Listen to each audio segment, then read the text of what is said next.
नमस्कार मित्रों, राधे राधे। आप सभी का हमारे चैनल में स्वागत है। मित्रों, जैसा कि आपने थंबनेल के ऊपर देख लिया, आज हम आपको दुनिया के सबसे रहस्यमयी ग्रंथ नीलावंती नामक ग्रंथ के बारे में कुछ गूढ़ रहस्य को बताएंगे, जिसे जानकर आप सब आश्चर्यचकित रह जाएंगे।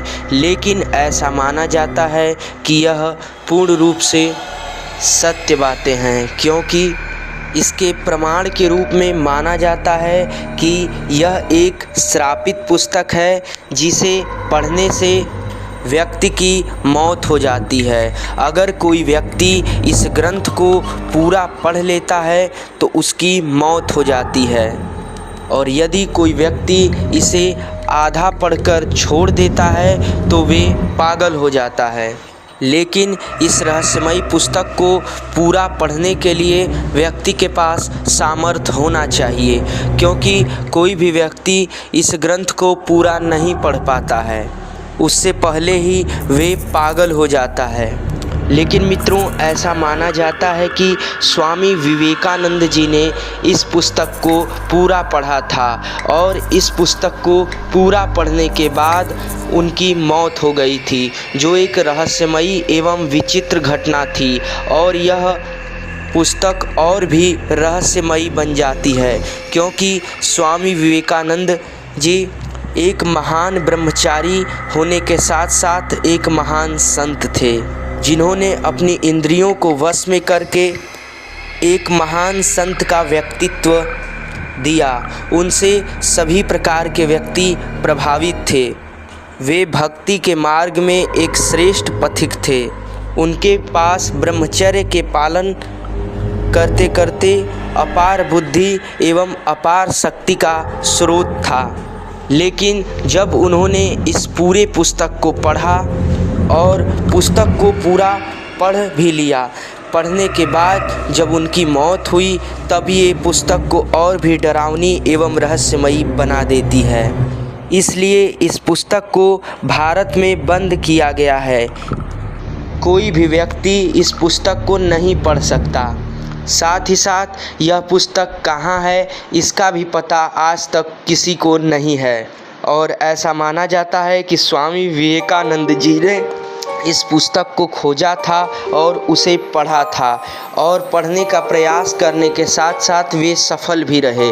उन्होंने इस पुस्तक को पूरा पढ़ लिया, लेकिन पढ़ने के बाद वे किसी को बता नहीं पाए, अर्थात उनकी मृत्यु हो गई। इसलिए इस पुस्तक को दुनिया के सबसे रहस्यमयी पुस्तकों में से एक माना जाता है। आज के इस वीडियो में हम आपको इन पुस्तक के विषय में कुछ रोचक तथ्यों को बताएंगे, जिसे सुनकर आप आश्चर्यचकित रह जाएंगे, और यह भी बताएंगे कि आखिर यह पुस्तक श्रापित कैसे बना, इस पुस्तक की उत्पत्ति कैसे हुई, और इस पुस्तक के पढ़ने से आखिर लोगों की किस प्रकार मृत्यु हो जाती है। साथ ही साथ इसे लिखने वाला कौन है, और इसका नाम नीलावंती ग्रंथ क्यों पड़ा। तो मित्रों, बने रहें वीडियो के अंत तक, क्योंकि आज के इस वीडियो में हम आपको प्रामाणिक रूप से पूर्ण जानकारी देने वाले हैं। तो इस जानकारी को अधिक से अधिक मित्रों तक पहुंचाएं, ताकि अधिक से अधिक मित्रों को इस पुस्तक के विषय में जानकारी प्राप्त हो सके। और अगर आपने अभी तक हमारे चैनल को सब्सक्राइब नहीं किया है तो सब्सक्राइब कर लें, क्योंकि ऐसी ही दिव्य विचित्र प्रकार की रहस्यमयी जानकारी हम अपने चैनल के माध्यम से निरंतर लाते रहते हैं। वीडियो को लाइक कर लें, कमेंट में अपनी राय को अवश्य बताएं कि आपका नीलावंती ग्रंथ पर क्या मानना है, आप इस पुस्तक के विषय में क्या कहना चाहेंगे। साथ ही साथ आप अन्य रहस्यमयी मंदिरों एवं जगहों के विषय में जानकारी लेना चाहते हैं तो आपके लिए डिस्क्रिप्शन में लिंक डाल दिया गया है। आप अन्य रहस्यमयी मंदिरों के विषय में जानकारी ले सकते हैं। तो आइए मित्रों, देर न करते हुए जल्द से समझते हैं नीलावंती ग्रंथ के विषय में। मित्रों, सबसे पहले आपको बताते हैं कि आखिर इस किताब का नाम नीलावंती ही क्यों पड़ा। तो मित्रों, इसका नाम नीलावंती इसलिए पड़ा क्योंकि माना जाता है कि यह एक कहानी के ऊपर आधारित है, जिसमें आपको हर एक प्रश्न का उत्तर मिल जाएगा कि इस पुस्तक का लेखक कौन है, किसने सबसे पहले इस पुस्तक को लिखा, साथ ही साथ इसका नाम नीलावंती क्यों पड़ा, यह पुस्तक श्रापित क्यों बना और इसे श्रापित बनने के पीछे की कहानी क्या है, साथ ही साथ इसे पढ़ने के बाद व्यक्ति की मृत्यु किस प्रकार हो जाती है। मित्रों, इस पुस्तक को ज्ञानवर्धक माना गया है, अर्थात कि इसका रहस्य अभी तक सुलझा नहीं है। कुछ लोग कहते हैं कि इस पुस्तक से पशु पक्षियों की भाषा को समझने का ज्ञान प्राप्त किया जा सकता है। इस पुस्तक में दिए गए मंत्रों को सिद्ध करने से संभवतः आपके लिए कुछ भी असंभव नहीं होगा, लेकिन इस ज्ञान को प्राप्त करना बहुत कठिन होता है। इस पुस्तक को समझने से पहले व्यक्ति को अपनी मेहनत और तपस्या से इसे गहराई से समझना होगा। इस पुस्तक में दिए गए मंत्रों को सिद्ध करने के बाद आप दुनिया पर राज कर सकते हैं, लेकिन कुछ लोग इससे डरते हैं कि अगर वे इसे सिद्ध नहीं कर पाए तो वे पागल हो सकते हैं, मर सकते हैं या किसी तंत्र मंत्र के रास्ते पर जा सकते हैं। नीलावंती ग्रंथ एक ऐसा ग्रंथ था जिसे पढ़कर मनुष्य आने वाले कल का ज्ञाता बन सकता था। नीलावंती ग्रंथ एक अनसुलझा रहस्य है जिसे मनुष्य अब तक नहीं सुलझा पाया है। कहा जाता है कि नीलावंती ग्रंथ के प्रयोग से पशु पक्षियों की भाषा समझने का ज्ञान प्राप्त मिलता था। यदि नीलावंती ग्रंथ में दिए गए मंत्र सिद्ध हो जाते हैं तो आपके लिए कुछ भी असंभव नहीं है, लेकिन इस ज्ञान को प्राप्त करना और समझना बहुत ही कठिन है। यह दुनिया का एकमात्र ऐसा ग्रंथ है जिसमें दिए गए मंत्र को सिद्ध करके आप दुनिया पर राज कर सकते हैं, लेकिन यह मंत्र समझने और कठिनाइयों से भरा पड़ा है। यह दुनिया का एकमात्र ऐसा ग्रंथ है जिसमें दिए गए मंत्रों को समझना कठिन है, लेकिन कुछ लोगों का मानना है कि अगर आप ऐसा करने में सफल नहीं हुए तो आपकी याददाश्त जा सकती है, आप पागल हो सकते हैं या आपकी मृत्यु हो सकती है, या आप किसी तंत्र मंत्र के रास्ते पे पड़ के तांत्रिक बन जाएंगे। नीलावंती एक शापित किताब है। तो मित्रों, आइए इसके पीछे की कहानी को जानते हैं। दरअसल उत्तर प्रदेश के एक छोटे से गांव में एक आदमी रहता था। उसकी पत्नी और एक छोटा बच्चा था। जब बच्ची 5 वर्ष की थी तब उसकी मां की मृत्यु हो गई। इस लड़की का नाम ही नीलावंती था। नीलावंती की मां की मृत्यु के बाद नीलावंती के पिता ने वह गाँव छोड़ दिया और नीलावंती को दूसरे गाँव में ले गए। दोस्तों, नीलावंती के पिता को आयुर्वेद का अच्छा ज्ञान था, उन्हें वेदों का भी ज्ञान था। साथ साथ नीलावंती भी अपने पिता से आयुर्वेद का ज्ञान लेती थी। नीलावंती के अंदर एक खासियत थी कि वह पशु पक्षियों से जुड़ी हुई, पेड़ पौधों से जुड़ी हुई, जंतु जीव विज्ञान से जुड़ी हुई भाषाओं को भलीभांति समझती थी। इतना ही नहीं, नीलावंती के सपनों में शैतान आते थे और नीलावंती को ज़मीन के नीचे गड़े धन के बारे में बताते थे। ऐसा माना जाता है कि नीलावंती में अपने पिता के अच्छे संस्कार थे, इसलिए सब कुछ जानते हुए भी उसने ज़मीन के नीचे से धन खोद डाला, इसके बाहर भी नहीं निकला। ऐसा माना जाता है कि नीलावंती को बहुत सारे खजानों का ज्ञान था, लेकिन वह बहुत सारे खजानों को खोदने का प्रयास नहीं करती थी। नीलावंती को पेड़ पौधे और शैतान जो भी मंत्र बताते थे उसे वह पीपल के पत्तों से बनी किताब पर लिखती थी। जब नीलावंती 20 से 22 साल की हो गई तो जो भूत नीलावंती के सपनों में आते थे वे उसको हकीकत में दिखने लगे। कुछ समय बाद नीलावंती को पता चलता है कि वह एक शापित यक्षिणी है, अर्थात कि मित्रों, प्रेत योनि में से यक्ष यक्षिणी एक योनि होता है जो कि प्रेत योनि से प्रभावित माना जाता है। और नीलावंती को यह पता चल जाता है कि वह एक यक्षिणी है जो एक श्राप के कारण इस दुनिया में से बाहर नहीं निकल पाई है और इस दुनिया में आकर फंस गई है। उसे अपनी दुनिया में जाना होगा। वह यह सब अपने पिता को बताती है। तब उसके पिता उससे कहते हैं कि पुत्री, यदि तुम इस संसार की नहीं हो और किसी श्राप के कारण इस संसार में फंसी हो तो मैं तुम्हें नहीं रोकूंगा, इसलिए तुम स्वेच्छा से यहाँ से चली जाओ। फिर नीलावंती उस गांव को छोड़कर जाने लगी कि रास्ते में उसे एक व्यापारी मिलता है, तो नीलावंती उस व्यापारी को दूसरे गांव जाने के लिए कहती है, क्योंकि नीलावंती को एक अच्छी आत्मा ने बताया था कि यहाँ से 35 मील की दूरी पर तुम्हें एक गांव मिलेगा और उस गांव में आपको एक बरगद का पेड़ मिलेगा। उसी बरगद के पेड़ के सामने से अपने लोक में जाने का रास्ता मिलेगा। इसके अलावा तुम्हें अपने खून के साथ साथ पशु पक्षियों की बलि देनी होगी। इसी बात को ध्यान में रखते हुए वह नीलावंती उस व्यापारी को उस समय गांव में चलने के लिए कहती है। व्यापारी नीलावंती को देखकर मंत्रमुग्ध हो गया और वह कहता है कि मैं तुम्हें इस गांव में छोड़ दूंगा, लेकिन बदले में तुम्हें मुझसे शादी करनी होगी। नीलावंती ने व्यापारी के सामने मुस्कुराते हुए कहा कि ठीक है, मैं सहमत हूँ, लेकिन मेरी एक शर्त है कि जब मैं जहाँ भी जाऊँगी वहाँ रात को आपके साथ नहीं रहूँगी। मैं जो भी करूँगी उसके बारे में आप मुझसे नहीं पूछेंगे। व्यापारी ने कहा ठीक है, मैं सहमत हूँ। इसके बाद व्यापारी नीलावंती को अपनी बैलगाड़ी में बैठाकर उस गांव ले गया।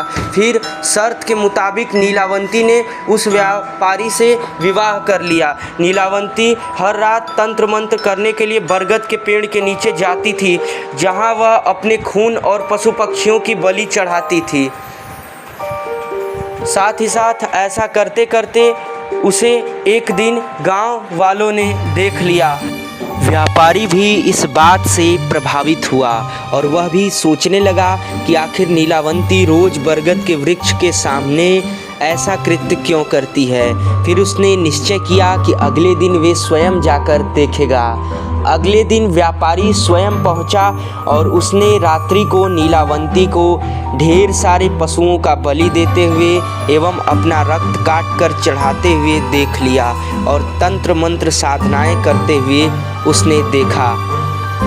लेकिन व्यापारी तो यह सब दृश्य देख गया और वह समझ गया कि नीलावंती एक यक्षिणी है और वह बरगद के वृक्ष के नीचे प्रतिदिन रात्रि को अपने रक्त को काट कर चढ़ाती है और साथ ही साथ पशु पक्षियों की बलि देती है ताकि वह अपने लोक को जा सके।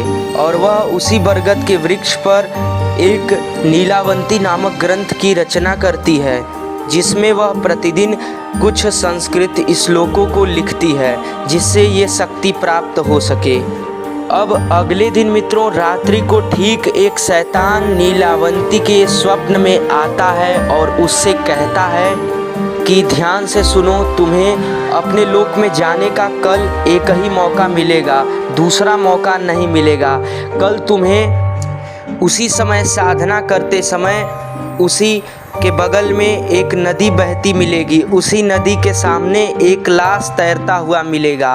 उस लाश के गले में एक ताबीज होगा और उस ताबीज को खोलकर तुम्हें एक नाव पर आ रहे विचित्र आदमी को देना होगा और उसे जब तुम यह ताबीज़ दे दोगी तो वे तुम्हें उस लोक का मार्ग बताएगा जहाँ की तुम रहने वाली हो। इस प्रकार से नीलावंती अगले रात्रि को जाती है, पशुओं की बलि देती है, अपना खून काट कर चढ़ाती है और नीलावंती ग्रंथ में कुछ श्लोकों को लिखती है। तब तक वह देखती है कि पीछे एक नदी प्रवाहित हो रही है और उसमें एक लाश तैरता हुआ आ रहा है। उस लाश के गले में एक ताबीज़ था जो नीलावंती लेती है। तभी नीलावंती उस लाश के गले में बंधे हुए ताबीज़ के पहले गांठ को ही खोलती है कि वह उसका व्यापारी पति वहां पे आ जाता है, जो कि कहानी के माध्यम से वह एक शैतान था।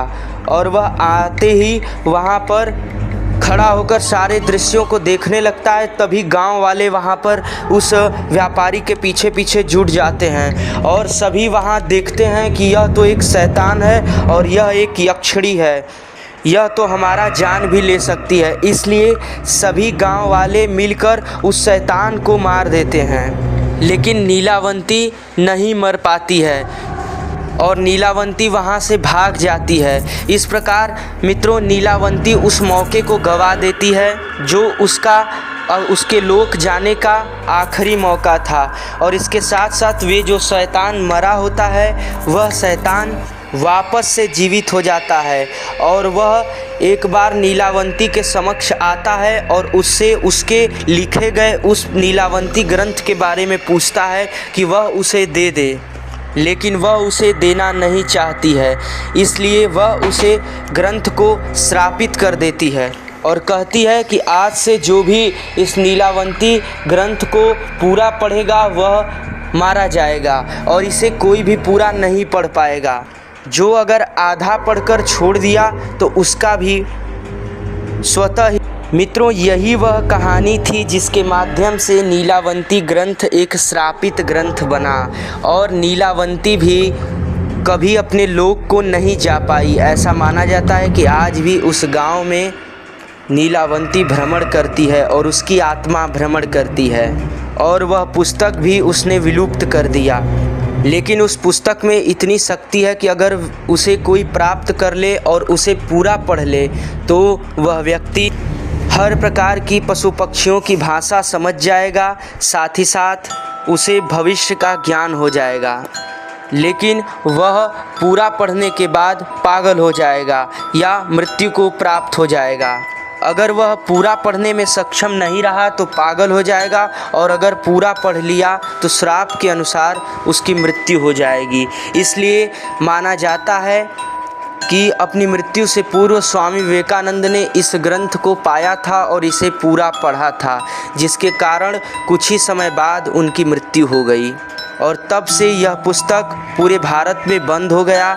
और माना जाता है कि और भी रहस्यमय और इस पुस्तक की रचनाकार भी स्वयं एक यक्षिणी थी जिसका नाम नीलावंती था। उसी के नाम पर इस ग्रंथ का नाम पड़ा और यह थी उस ग्रंथ के श्रापित बनने के पीछे की कथा, जिसे पौराणिक रहस्यमयी कहानियों में शामिल किया गया है। तो मित्रों आशा करते हैं कि आज की हमारी यह वीडियो जो कि नीलावंती नामक ग्रंथ के ऊपर आधारित थी आप सभी लोग को पसंद आई होगी। तो इस जानकारी को अधिक से अधिक लोगों तक पहुंचाएं। मिलते हैं एक नई जानकारी के साथ, तब तक के लिए राधे राधे, जय श्री कृष्ण।